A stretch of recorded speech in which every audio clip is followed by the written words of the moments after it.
Buongiorno a tutti amici di mattoscacco.com e ben ritrovati in questo nuovo video. Oggi ci andiamo a vedere una partita molto ma molto bella, lineare, semplice ma molto bella fra due acerrimi nemici. Sto parlando del campione del mondo Carlsen col bianco e Hikaru Nakamura coi neri.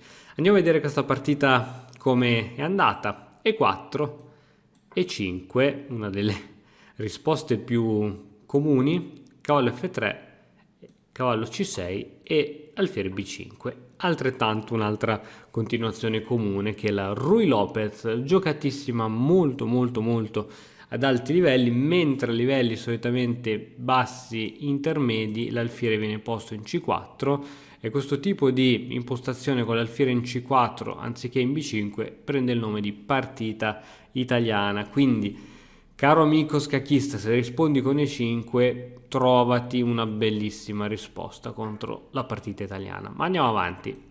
Cavallo F6, entriamo nella variante Berlino, una variante molto giocata da Carlsen, questa volta gliela gioca Nakamura, forse un po' per vedere, vediamo un po' cosa succede se ti gioco la tua variante.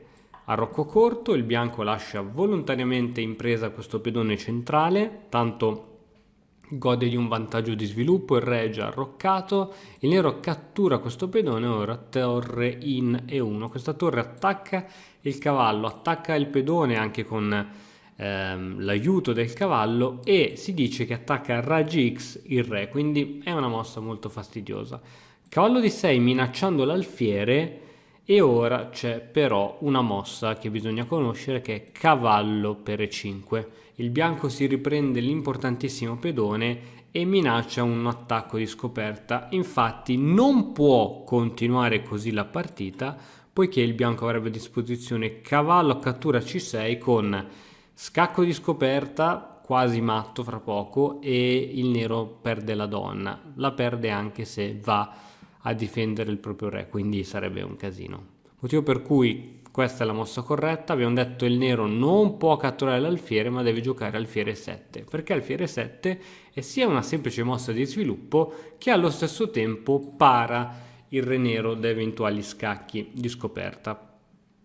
Adesso però questo alfiere è veramente in presa dal cavallo, quindi questo alfiere va ritirato. Dove? Beh, in realtà non ci sono molte case. Su C4 è sempre in presa, su D3 è una possibilità, se non fosse che l'alfiere da D3 diciamo ostacola la spinta del pedone D, importantissimo. Su E2 ostacola la torre, quindi F1 è una buona posizione. Sembra una posizione passiva, ma da F1 questo alfiere ha comunque questa forte diagonale e c'è in futuro la possibilità di metterlo in fianchetto. G3, alfiere G2 e l'alfiere diventa veramente fortissimo. Cavallo per E5, torre per E5 e adesso arrocco corto e il bianco deve svilupparsi. Ancora un bel po' di pezzi a casa prima di spostare eventuali cavalli eccetera che comunque ostacolano anche spinte di pedoni. Prima D4 perché è una mossa centrale, un pedone va subito al centro. Ti ricordo che le 4 caselle centrali della scacchiera sono queste, sono importantissime e Carlsen le sta controllando con 2 pezzi e allo stesso tempo questa spinta permette la fuoriuscita dell'alfiere camposcuro. Adesso c'è una mossa molto strana da parte di Nakamura che è cavallo in E8. Se vediamo quasi tutti i pezzi del nero sono tutti sull'ottava traversa ed è diciamo per essere la nona mossa dell'apertura è un po' strana come posizione, però in realtà tutti i pezzi sono difesi e questa mossa serviva più che altro a liberare la spinta del pedone D. Quindi è una mossa che ha senso, proprio perché il cavallo da qui non svolgeva un ottimo ruolo. Un po' lo stesso discorso che facevamo prima dell'alfiere in D3 del bianco. Ok, qui questa torre qui in avanti è un po' troppo esposta. Si dice che le torri, che sono pezzi pesanti insieme alla donna, non sono molto abili nel traffico, cioè quando ci sono tutti i pezzi sulla scacchiera. Beh, in questo caso ne è stato cambiato uno, ma comunque ci sono ancora un sacco di pezzi, quindi la miglior casa ora per questa torre è una bella ritirata in E1. D5, ok, entrambi i giocatori hanno un pedone centrale, entrambi i giocatori hanno praticamente tutti i pezzi sulla prima e l'ottava traversa, è arrivato il momento veramente di svilupparsi, bisogna muovere questo alfiere. Così, a naso, dove lo metteresti? Anche qui non ci sono troppe possibilità, qui è una mossa sì di sviluppo ma troppo passiva, qui va a bloccare la torre, qui è buona, qui non può andarci perché c'è l'alfiere e qui neanche, quindi alla fine eccola la mossa buona per l'alfiere. Alfiere di 6, Nakamura cerca un cambio di alfieri, donna F3, sviluppo di donna e allo stesso tempo difende l'alfiere, cambio dell'alfiere e ci troviamo in questa posizione.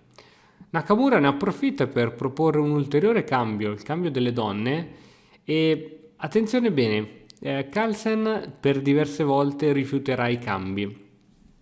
Prima volta in cui Carlsen rifiuta un cambio è donna F3, cavallo F6, un'ottima casa per questo cavallo. Adesso questo cavallo dove può andare? Sia può sostenere ovviamente anche alfiere e anche lo stesso cavallo può andare qui, ma in realtà sarebbe molto più fastidioso un'entrata su E4, motivo per cui il bianco gioca cavallo di 2 per controllare questa casa per il cavallo e allo stesso tempo di tenere libero il pedone in C, poiché il cavallo da C3 comunque avrebbe controllato questa casa ma avrebbe reso il pedone bloccato e quindi su cavallo C3 mi immagino una donna B4 sarebbe molto fastidiosa con attacco su B2 e su D4, mentre il cavallo in D2 permette in futuro anche una spinta su C3 e questa casa è sotto controllo del bianco e il nero non può creare attacchi di questo tipo. Quindi ottima mossa, alfiere G4 minacciando la donna, donna in G3, qui c'è poco da fare. Si cambia. E ora dimmi un po', con quale dei due pedoni vorresti catturare la donna di Nakamura? In partita viene giocata H per G3, una delle mosse più comuni. In realtà si poteva giocare anche F per G3. Tu mi dirai, ma F per G3 scopre tantissimo il re. C'è questo pedone qui da solo in avanti, c'è questa diagonale debole, è vero, c'è un po' di debolezza su case scure, ma è anche vero che il nero non ha né più la regina né l'alfiere camposcuro, quindi in realtà questa mossa andava bene. Diciamo che se ci fosse stata una torre su F1 sarebbe stata ancora più ottimale questa mossa, quindi andava bene anche la cattura con il pedone in F, invece è stata catturata col pedone in H. Andiamo avanti, torre in F va in E8, è ancora un ulteriore cambio, prima viene giocato F3 per scacciare questo alfiere, alfiere D7 probabilmente una delle poche mosse poiché su alfiere F5 subito G4 e ora G4, esatto. Qui abbiamo dei pedoni doppiati, cioè due pedoni che si trovano sulla stessa colonna, bisogna saperli sfruttare bene. Ora, per esempio, questi pedoni che sono tutti posizionati su case chiare lasciano la possibilità al re bianco di infiltrarsi in mezzo ai pedoni, quindi di essere praticamente inattaccabile dai pezzi del nero, tra cui il cavallo con eventuali scacchi e cose varie. H6 evitando ulteriori spinte e creandosi sempre una via di fuga per il re che non fa mai male. Ed eccolo, re F2, questo re controlla ulteriormente questa torre ed è pronto anche per sostenere eventuali avanzate di pedone. Nakamura decide di cambiare e ora bisogna andare di torre per prendersi il controllo della colonna E, ma secondo te questa torre rimarrà troppo tempo sulla colonna E? Certo che no, tac, altra torre di fronte. Nakamura propone ancora una volta un cambio di pezzi e Carlsen si ritira spostando la torre in C1. Probabilmente tutti questi cambi che vengono evitati da parte di Carlsen perché lui vuole cercare di tenere il gioco vivo, complicato per dimostrare la sua superiorità, mentre quando i pezzi vengono a mancare in realtà c'è poco da fare. Comunque Nakamura è un grande maestro di prima categoria, quindi è ovvio. Torre C1 serve anche a sostenere avanzate come C3, C4, quindi una mossa che tutto sommato ci sta. C6 per rafforzare la propria catena pedonale, A4 con l'idea di andare ad indebolire dopo un'eventuale spinta di questo tipo il pedone in A6 sarebbe molto forte, sarebbe ovviamente protetto dall'alfiere e sarebbe molto vicino anche alla casa di promozione. Torre in E7, A5, cavallo in E8 e ora cavallo B3. L'idea è quella di posizionare il cavallo su C5 per attaccare il punto debole B7. Cavallo D6, anche Nakamura vuole prendersi degli spaziettini interessanti col cavallo. Cavallo C5, l'alfiere va in C8 difendendo questo punto e ovviamente difendendolo più volte perché c'è il cavallo, e ora si è liberata anche la torre che difende qui. B3, è importante cercare di limitare i pezzi avversari. G6, C4, ottima spinta di rottura. D per C4, B per C4. Carlsen si trova con due pedoni sospesi, cioè sono due pedoni praticamente che si trovano sulla stessa traversa, su colonne adiacenti e che non godono di sostegno da parte di altri pedoni. Nizmovic all'interno del suo libro li chiamava quando due pedoni isolati sono vicini si chiamano sospesi, quindi li definiva totalmente una debolezza. In realtà questi tipi di pedoni sospesi, se utilizzati in modo corretto, e sicuramente Carlsen sa come fare, possono diventare molto forti perché in effetti qui controllano il centro, controllano casi centrali e sono molto dinamici. Re G7, alfiere D3, F5, G per F5, alfiere per F5 e via con i cambi di pezzi. E invece no, Carlsen ancora una volta si rifiuta, alfiere in E2, H5, cavallo in D3, alfiere C8. Qui si sta manovrando, ragazzi, non c'è veramente tanto da fare, però è importantissimo che ogni mossa comunque non ci porti in una situazione peggiore rispetto al precedente. Cavallo B4. Ti faccio vedere perché Carlsen ha giocato a cavallo B4 e non per esempio cavallo E5, che sembra una casa migliore per questo cavallo, dove ostruisce la torre e comunque fa pressione su diversi punti importanti. Poiché c'era una continuazione molto interessante per Nakamura. C5, togliendo il supporto a questo cavallo.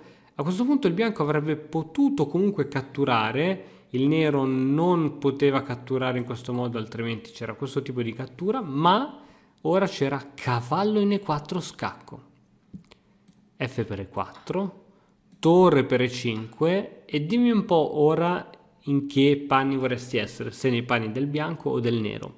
Io onestamente vorrei essere nei panni del nero. Attualmente ho un pedone in meno, ma la struttura pedonale del bianco è veramente pessima. 4 isole di pedoni, 2 doppiati, gli altri sono tutti isolati, veramente un casino. Quindi motivo per cui Carlsen non è andato col cavallo in E5. Cavallo B4, cavallo in F5, D5, si minaccia ora di andare lontano con un pedone passato e Nakamura gioca a sorpresa C5. Ora il pedone D è veramente passato, però il problema è capire come portarlo a promozione, anche perché ci possono essere manovre di questo tipo e il pedone è già bloccato. Cavallo D3, torre C7, cavallo in F4, si minaccia un'entrata su E6 che momentaneamente è coperta dall'alfiere Campochiaro, H4, alfiere D3, G5, cavallo in E2, si ricerca di riposizionare questo cavallo, cavallo D6, ottima casa per questo cavallo, cavallo C3 e ora ovviamente bisogna giocare un pochettino anche coi re, perché i pezzi sembra che abbiano preso le loro strade e ora è il momento anche di giocare un po' coi re. Re F6, mossa interessante, torre 1 per evitare che il re possa superare la colonna E, alfiere D7 per supportare il più possibile la spinta B5, cavallo in E4 e ora c'è un cambio di pezzi. Con cosa vorresti catturare questo cavallo? Con l'alfiere o col pedone? Sembra buona catturare di pedone, poiché si uniscono i propri pedoni e in futuro si minaccia anche una spinta di questo tipo, ma il nero ha subito a sua disposizione re e5, prendendo il controllo delle case scure, e per il bianco diventa difficile scacciare il re da lì. Per questa ragione è più corretta catturare con l'alfiere, che è la mossa che viene giocata in partita, b5, e ora viene giocata d6. Ti faccio vedere a seguito di la presa al varco, che era una possibilità. Ci trovavamo a giocare in questo modo, il bianco poteva continuare con torre b1 minacciando questo pedone, torre b7, la partita è totalmente a giocare e la posizione è pari. Dunque su b5 non viene giocata la presa al varco ma d6 minacciando la torre, che si sposta in c8, ora c per b5, alfiere per b5. Siamo in una situazione dove ogni giocatore ha un pedone passato, quello del bianco è molto più vicino a promozione e quindi questo dovrebbe garantirgli un minimo di vantaggio, anche se comunque c'è questo alfiere che tiene questa casa. Torre b1 minacciando l'alfiere, minacciando anche l'entrata sulla settima traversa. Su questa mossa senz'altro la migliore sarebbe stata a6. Ora l'alfiere guarda il pedone guarda l'alfiere e la torre assolutamente non può sfondare. Stranamente Nakamura a questa mossa risponde con alfiere c4. Una svista? Non te lo so dire, so solo che adesso questa torre riesce ad entrare in settima traversa, non solo prendendo il controllo della settima traversa, ma proprio guadagnando un tempo, poiché c'è la minaccia su questo pedone. Viene giocata torre in d8, l'idea è: se tu mi catturi questo pedone, io ti catturo questo pedone, e va proprio così la partita. Torre per a7, torre per d6, torre c7 minacciando questo pedone, torre d2 scacco. Qui c'è un piccolo trucchettino, il re giustamente va in g1, poiché sul re e3 ci sarebbe lo scacco matto con la torre, quindi re g1 è la mossa assolutamente corretta. Alfiere in d5 proponendo un altro scambio, torre d7 evitando, poiché dopo la cattura sull'alfiere tac si perde la torre. Viene giocato re in e6 minacciando la torre si sposta in d8, c4 spingendo questo pedone, a6, c3, e ora attenzione, c'è ovviamente questo cambio di pezzi, torre per d5, e a questo punto il nero abbandona. Come poteva continuare la partita? Semplicemente sul cambio e cambio. Questo pedone in A è troppo vicino alla promozione, il re nero avrebbe bisogno di 3 mosse per andare a fermarlo. Il problema qual è? È che praticamente si arriva contemporaneamente a promozione, promuove il bianco e promuove il nero, ma il bianco purtroppo promuove sulla casella in cui può dare scacco al re avversario e quindi guadagna un tempo fondamentale per poi impedire l'avanzata dell'altro pedone. Per esempio la partita poteva continuare con re d4 e ora la mossa subito che mi viene in mente per evitare ogni tipo di complicazione è donna in a3. La donna evita che il re possa superare la terza traversa e allo stesso tempo controlla la casa di promozione, il pedone c1, e poi ovviamente la partita è tutta in discesa. Quindi la partita è stata praticamente in totale parità fino nel finale, dove la tecnica del finale di Carlsen ovviamente ha preso il sopravvento. Quindi è sempre molto importante riuscire a studiare i finali. A proposito di ciò, uscirà a gennaio il corso I segreti della scuola russa, realizzato dal maestro internazionale Bulivanger, dove ovviamente tratterà i finali. Ragazzi, vi lascio, spero che la partita vi sia piaciuta. Come al solito vi invito a lasciare un like, un commento, iscrivervi al canale se ancora non l'avete fatto e ci vediamo domani con un altro nuovo video. Ciao! E ora, per continuare, che cosa posso fare? Beh, innanzitutto ti consiglio di iscriverti al nostro canale in modo tale da non perderti le nuove video lezioni. E poi puoi vedere il video che è stato più cliccato in questa settimana. Ci vediamo, ciao!